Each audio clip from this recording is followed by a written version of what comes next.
नमस्कार मित्रों, मैं हूं आपका दोस्त आज इंस्पायर टू हिंदी से। और अगर पैसा हो तो क्या कुछ नहीं संभव है, यही बात हमें देखने को मिलती है जब हम रियलमी जैसी कंपनी को देखते हैं जो दबादब फोन पे फोन निकाले जा रही है। और उनका अभी नया लेटेस्ट फोन आया रियलमी X2 Pro। तो अगर आपको याद होगा, जस्ट शायद से 1-1.5 महीने पहले हमने रियलमी X2 का एकदम डिटेल वाला रिव्यू करा था और अभी रियलमी X2 Pro भी आ गया है काफी सारे सपोजिटली नए फीचर्स के साथ। और एक्चुअली में वो नए फीचर्स हैं, काफी कुछ उसमें बहुत ज्यादा जबरदस्त लगा मुझे। और कुछ चीजें तो एकदम ग्राउंड ब्रेकिंग लेवल की लगी जब मैंने इस फोन को चलाया, एकदम रगड़ा, एकदम घिसा इसको।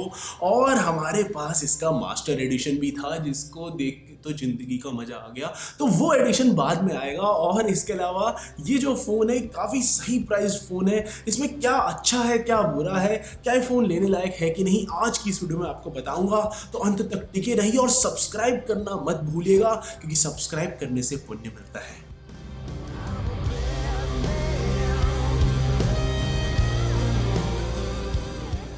दोस्तों शुरुआत करते हैं इसके अनबॉक्सिंग के साथ। ये जो स्मार्टफोन है, हम इसके मास्टर एडिशन को आपको दिखा रहे हैं। मास्टर एडिशन 2 रंगों में उपलब्ध होगा। मुझे ऐसा लगता है ये लोग बहुत ही ज्यादा कंस्ट्रक्शन से इंस्पायर्ड हो गए। मुझे ब्रिक वाला एडिशन बहुत अच्छा लगा। और उसके अलावा जो एडिशन है वो एकदम ऐसा रगड़ने वाला सा एडिशन है। उसको हाथ में लेती मुझे ऐसा लगा यार, इससे अगर मैं किसी चीज को स्क्रब करूंगा, अच्छा मैं रोज नहा सकता हूँ उससे। फील बहुत अच्छी आ रही थी उसकी। और बॉक्स में सबसे पहली चीज जो आपको मिलती है, इसके लिए मिलता है एक बहुत ही जबरदस्त हार्ड केस कवर जो कि ब्लैक कलर का है, तो समय के साथ पीला नहीं होगा। प्लस पॉइंट दूर की सोची इन लोगों ने। और आपको मिलता है इसके लिए बहुत ही ज्यादा फास्ट वाला चार्जर, 50 वॉट का सुपर वूप चार्जर। इसकी जो केबल है, चार्जिंग केबल, वो इतनी मोटी है कि उससे आप किसी को स्ट्रैंगल कर सकते हैं। और इसके अलावा आपको इसके अंदर मिलता है documentation, warranty card, user guide, ये सब चीजें जो आप जिंदगी में कभी नहीं पढ़ने वाले हैं। तो उसके लिए प्लस पॉइंट, उसको आप साइड कर लीजिए। और इसके अलावा ज्यादा कुछ नहीं मिलता अंदर, पहले से उस पर छोटा सा एक स्क्रीन प्रोटेक्टर डला हुआ मिलता है। आइए बात करते हैं विंडो डिजाइन के बारे में। पहली बार ऐसा लगा कि X2 Pro पे इन्होंने थोड़ा साइड में एल्यूमिनियम फिनिश दिया है, वो अच्छा लगा। एक्सेंट दे रखा है पावर बटन पे, वो बहुत बढ़िया बात लगी। जो मास्टर एडिशन है उन पे फिनिश बैक पे बहुत ही सुंदर और प्यारी सी दे रखी है। पर एक चीज बहुत ही अजीब सी एक चीज है, वो आपको बहुत ज्यादा खटेगी। वो चीज ये है कि रियलमी के लोगों की प्लेसमेंट इन्होंने ऐसे करी है कि कैमरा सेंसर ये रहा और ये रहा लोगो प्लेसमेंट एकदम एल शेप में। मतलब क्या तुक बनता है, समझ में नहीं आया। ये लोग शायद ज्यादा ही कुछ अलग दिखाना चाह रहे हैं। मैं जब सोच रहा था, मैं अपने दोस्त मयंक के साथ बैठा हुआ था, हम लोग आराम से बैठ के चाय पी रहे थे और चाय पे चर्चा कर रहे थे। तो मुझे रियलाइज हुआ कि शायद से ये लोगो प्लेसमेंट इसलिए की गई कि जब आप ऐसे फोन उठाएंगे और बात करेंगे तो आप चाहे फोन को कैसे भी पकड़े, वो रियलमी का लोगो छुपेगा ही नहीं। तो बहुत दिमाग लगाया इन लोगों ने। वो रियलमी का लोगो चाहे कुछ भी करो दिखाई जरूर देगा, ब्रांडिंग के लिए +1। तो हाँ, तो वो उन्होंने अलग सा दिखाया, वो कई लोगों को पसंद आएगा, मुझे नहीं उतना ज़्यादा पसंद आया। इसके अलावा बैक पे जो कैमरा बम्प है वो बहुत ही ज़्यादा उठा हुआ है। आप केस को लगाएंगे तो फोन मोटा हो जाएगा, बट बैक का कैमरा बम्प काफी ज्यादा उठा हुआ है। इसके अलावा ओवरऑल बेस जो डिजाइन है वो काफी हद तक सही और प्रीमियम सा है। और जो ग्लास बैक और फ्रंट है वो कॉर्निंग गोरिल्ला ग्लास 5 है, तो उसके लिए +1 की प्रोटेक्शन पे पूरा ध्यान दिया है। वाटर ड्रॉप नॉच वाली स्क्रीन के साथ आता है, तो आता है फ्लूइड एमोलेड डिस्प्ले के साथ, 90 हर्ट्ज की रिफ्रेश रेट के साथ। और ओवरऑल मुझे इसका एक्सपीरियंस काफी सही लगा। कलर सही सैचुरेटेड लगे। कई सारे इसमें मोड्स दे रखे जिससे आप एंटी फ्लिकर लगा सकते हैं, उसको अवॉइड कर सकते हैं। लेकिन जो कलर ओएस है उसके आइकन्स और कलर स्कीम कुछ ऐसे लगती है कि वो कार्टूनिश सा लगता है देखने में, उसको सुधारने की थोड़ी सी जरूरत है। ये मैक्सिमम 1000 निट्स तक चला जाता है ऑटो ब्राइटनेस पे और HDR10+ सपोर्टिंग डिस्प्ले है। वीडियोस देखने में उस पर अलग ही मजा आ जाता है जिंदगी का। और इसके अलावा मेटालिक साइड्स है, कर्व ग्लास बैक है, power button right hand side पे, वॉल्यूम रॉकर लेफ्ट साइड पे, 3.5mm जैक, USB-C पोर्ट और स्पीकर बिल बॉटम पे है। इसमें शायद सबसे fastest in display fingerprint scanners में से एक है। स्टीरियो स्पीकर्स दे रखे हैं और लाउड साउंड है काफी ज्यादा। लेकिन जो बॉटम वाला यूनिट है वो थोड़ा ज्यादा तेज यूनिट है, ज्यादा तेज सुनाई देता है भीड़ भाड़ बड़े इलाके में। और जो ऊपर वाला यूनिट है वो कॉम्प्लीमेंट्री यूनिट है, उससे ऑडियो आउटपुट उतना तेज नहीं आता है। तो भी फिर भी ठीक है कि स्टीरियो स्पीकर सेटअप इतना अच्छा इन्होंने फिर भी दिया है, तो उसके लिए प्लस पॉइंट। उसके अलावा मुझे ओवरऑल यूजर एक्सपीरियंस काफी तक सही लगा। स्नैपड्रैगन 855+ के साथ आता है, बहुत ही तेज और फास्ट एक्सपीरियंस।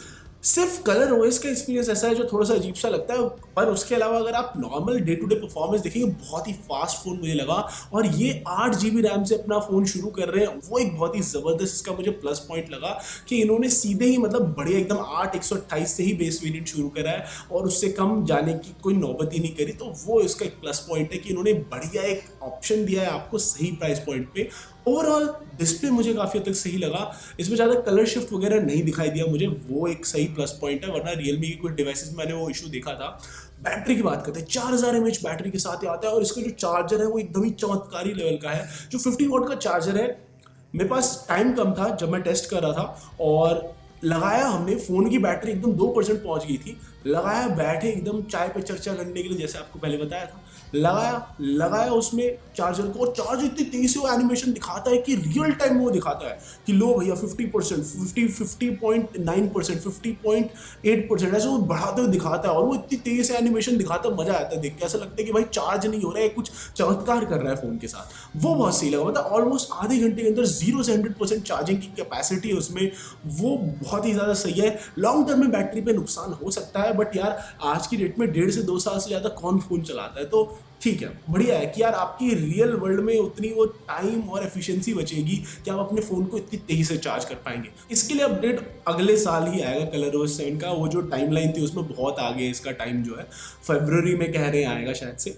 और ओवरऑल अभी एक्सपीरियंस ठीक है, पहले से प्री वंडर्ड ब्लोटवेयर ऐप्स है जिनको हटाया तो जा सकता है, बट वही है कि यार जो ColorOS एक्सपीरियंस है उसको थोड़ा और ठीक करने की जरूरत है।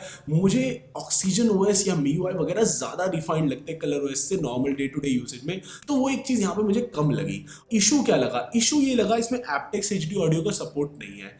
बाकी इसमें सेंसर्स तो सारे दे रखे हैं जो कि बढ़िया एक्सपीरियंस के लिए रिक्वायर्ड होते हैं। डुअल बैंड वाईफाई भी दे रखा है, नेटवर्क रिसेप्शन काफ़ी हद तक सही है। जो आपका ईयरपीस जो यूनिट है उसकी स्पीकर क्वालिटी काफ़ी हद तक सही है, जब आप कॉल्स रिसीव कर रहे होंगे, कॉल्स लेने के लिए भी काफ़ी हद तक सही है। मुझे ऐसा लगता है पंच होल नॉच फिर भी थोड़ा मॉडर्न लगता है फ्लैगशिप के हिसाब से, या आप एकदम ही नो नॉच डिस्प्ले की तरफ चले जाएं, वो मुझे काफ़ी ज़्यादा अपीलिंग लगता है। पर्सनल चॉइस है मेरी, कई लोगों को वाटर ड्रॉप नॉच अभी भी शायद पसंद आता हो। अगर आप इसको 90 हर्ट्ज पे यूज करेंगे तो आपको 5.5 से 6 घंटे तक का स्क्रीन ऑन टाइम मिलेगा, एक दिन आराम से बैटरी लाइफ तब भी चली जाएगी नॉर्मल यूसेज के साथ साथ। और अगर आप 60 हर्ट्ज कर देंगे रिफ्रेश रेट को तो आराम से एक दिन से ज्यादा की बैटरी लाइफ मिलेगी।